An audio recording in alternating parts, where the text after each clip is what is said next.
বিশ্বের সর্বপ্রথম বিশ্ববিদ্যালয় জামিয়াতুল কারওয়িন এর প্রতিষ্ঠাতা কে?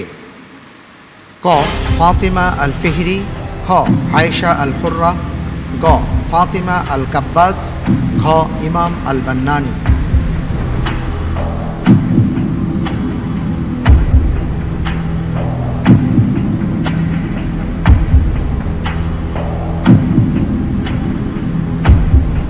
আমি বেছে নিচ্ছি অপশন গ ফাতিমা আল কাব্বাস। লক করে দেব? জি। লক করে দেওয়া হোক গ ফাতিমা আল কাব্বাস।